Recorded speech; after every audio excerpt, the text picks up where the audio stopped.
Hello learner, आज की इस वीडियो में हम बात करने वाले हैं about data types in Python. जैसा कि हमें पता है, किसी भी प्रोग्रामिंग लैंग्वेज को समझने के लिए या उसको यूज करने के लिए या उस पर वर्क करने के लिए हमें डेटा टाइप्स को समझना बहुत ही ज़्यादा ज़रूरी होता है।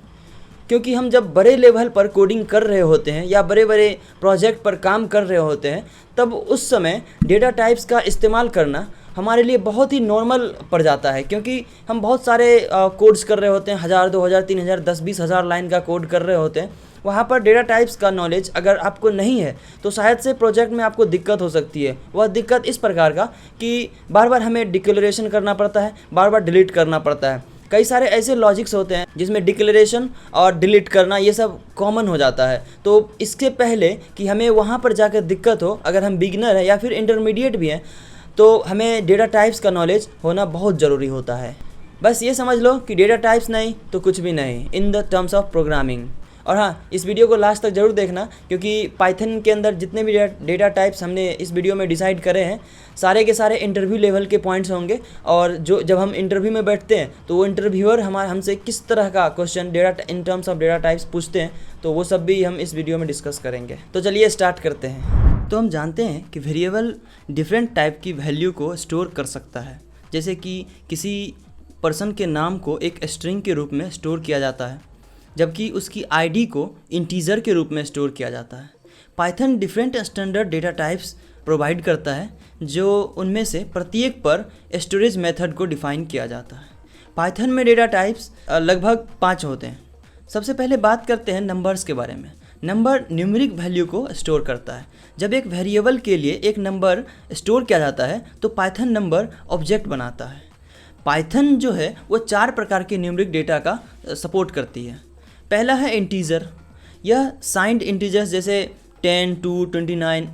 दूसरा है लॉन्ग इंटीजर का प्रयोग वैल्यू की हायर रेंज के लिए किया जाता है, जैसे कि 90809080L -0x1929292L लाइक दैट।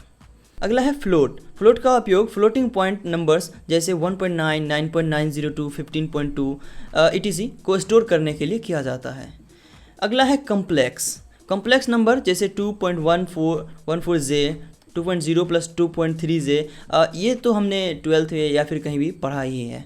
ये 4 जो डेटा टाइप्स हैं ये नंबर्स के अंदर आते हैं। पाइथन हमें लोअर केस l का उपयोग करने की अनुमति देता है, जिसका उपयोग लॉन्ग इंटीजर के साथ किया जा सकता है। कॉम्प्लेक्स नंबर में एक ऑर्डर्ड पेयर होता है, जैसे x + iy, जहाँ x और y क्रमशः वास्तविक और काल्पनिक भागों को दर्शाते हैं। अगला है स्ट्रिंग को कोटेशन मार्क्स में दर्शाए गए कैरेक्टर्स के सीक्वेंस के रूप में डिफाइन किया जा सकता है। पाइथन में हम स्ट्रिंग को डिफाइन करने के लिए सिंगल या डबल या ट्रिपल कोट्स का उपयोग कर सकते हैं। पाइथन को संभालना बहुत आसान है, क्योंकि इसमें कई इनबिल्ट फंक्शंस और ऑपरेटर्स होते हैं। स्ट्रिंग हैंडलिंग के मामले में ऑपरेटर प्लस का उपयोग 2 स्ट्रिंग्स को जोड़ने के लिए किया जाता है, क्योंकि ऑपरेशन जैसे हेलो प्लस पाइथन, अगर इसको जोड़ें, कॉन्केटिनेट करें, तो हेलो पाइथन रिटर्न करेगा।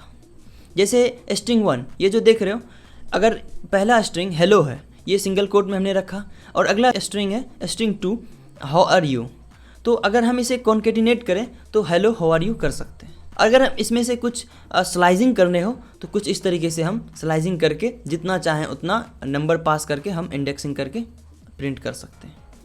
फिर अगला है लिस्ट। सी में एरे के ही जैसे लिस्ट हैं। लिस्ट में विभिन्न प्रकार के डेटा हो सकते हैं। लिस्ट में स्टोर आइटम कोमा के साथ अलग किए जाते हैं और स्क्वायर ब्रैकेट्स के भीतर जोड़ दिए जाते हैं। हम लिस्ट के डेटा तक पहुंचने के लिए स्लाइस ऑपरेटरों का उपयोग कर सकते हैं। कॉन्केटिनेशन ऑपरेटर जैसे प्लस और रिपीटिशन ऑपरेटर जैसे कि मल्टीप्लाई उसी तरह से लिस्ट के साथ काम करते हैं, जैसे स्ट्रिंग के साथ करते हैं। अगर एग्जांपल के तौर पर देखें तो यह एक लिस्ट है। अगर इसको, ये एक डेटा टाइप है। अगर इसमें से ये, अब जानते हैं कि यह सीक्वेंशियल होता है, अगर इसमें से कुछ चीज़ को प्रिंट करने हो तो वो इंडेक्सिंग की मदद से प्रिंट कर सकते हैं। अगर आपको लिस्ट के बारे में और भी ज़्यादा जानकारी चाहिए तो हमने एक वीडियो ऑलरेडी इस सीरीज़ में बना रखी है, तो आप उससे जाके इंटरव्यू लेवल तक का क्वेश्चन समझ सकते हैं। अगर इसको और भी प्रिंट करने हो तो स्लाइजिंग के मेथड से कैसे प्रिंट करते हैं वो मैंने उस वीडियो में पूरा का पूरा बताया। अब बात करते हैं अगला टपल के बारे में। टपल कई मायनों में लिस्ट के जैसे ही होते हैं। लिस्ट के तरह टपल में डिफरेंट डेटा टाइप्स के कंटेंट का कलेक्शन भी होता है। टपल के आइटम्स को कोमा के साथ अलग किया जाता है और ब्रैकेट में संलग्न किया जाता है। टपल एक रीड ओनली डेटा स्ट्रक्चर है, क्योंकि हम टपल की वस्तुओं के साइज और वैल्यू में सुधार नहीं कर सकते, क्योंकि लिस्ट में हम अलग से डाल सकते हैं, उसमें चेंज कर सकते हैं और जानते हैं कि लिस्ट म्यूटेबल होता है, जो चेंज कर सकते हैं जिसको, लेकिन टपल को चेंज नहीं कर सकते क्योंकि यह इम्यूटेबल होता है, इसके कुछ अपने फंक्शनलिटी होते हैं। अगर आप कहें कमेंट करें, टपल के लिए मैं स्पेशल वीडियो बना दूंगा जिसमें सारी टपल्स के बारे में सारा नॉलेज मैं दे दूंगा इंटरव्यू लेवल तक का, क्योंकि जब आप जेंगो या बड़े बड़े फ्रेमवर्क पे काम करोगे तो टपल्स एक ज़्यादा मायने रखेगा, क्योंकि उनमें जो पासवर्ड होता है, जो पार्सर किए जाते हैं जेसन के फॉर्मेट में, वो सारे टपल्स के रूप में किए जाते हैं। जिसे बात करते हैं ये टपल है। अब इसको स्लाइजिंग भी हम लिस्ट के तरह कर सकते हैं, इसका जो इंडेक्सिंग करना हो वो भी लिस्ट की ही तरह होता है, बस इसमें से हम इसको चेंज नहीं कर सकते। अगला है डिक्शनरी। अगर आप कहें तो डिक्शनरी के लिए एक अलग से वीडियो बना दूंगा, लेकिन तब तक के लिए थोड़ा सा समझ लेते हैं। डिक्शनरी आइटम के की वैल्यू वाले जो पेयर होते हैं उसका एक सेट है। यह एक एसोसिएटिव एरे या हैश टेबल की तरह है, जहाँ हर एक की एक स्पेसिफिक वैल्यू स्टोर करती है। कीज किसी भी प्रिमिटिव डेटा टाइप को पकड़ सकती है, जबकि वैल्यू आर्बिट्री पाइथन ऑब्जेक्ट है। डिक्शनरी में आइटम कोमा के साथ अलग किए गए हैं और कर्ली ब्रेसेस में संलग्न किए गए हैं। एग्जाम्पल के तौर पर इसमें 1 जो है यह की का काम कर रहा है और जो जिम्मी है वो वैल्यू का काम कर रहा है। फिर अगला 2, यह की है और ये एलेक्स जो है वो वैल्यू का काम कर रहा है। फिर इसको प्रिंट करने के लिए कुछ इस तरह से हम इंडेक्सिंग कर सकते हैं। जो इसका इंडेक्सिंग करते हैं वो इसके ही की के मदद से करते हैं, जैसे हम लिस्ट और टपल में इंडेक्सिंग के मदद से करते थे, इसमें हम की के मदद से करते हैं। अगर हम चाहें तो इसके सारे कीज़ को प्रिंट कर सकते हैं, अगर हम चाहें तो इसमें सारे वैल्यूज़ को प्रिंट कर सकते हैं, और अगर आप चाहें तो हम डिक्शनरी पे एक स्पेशल वीडियो बना सकते हैं।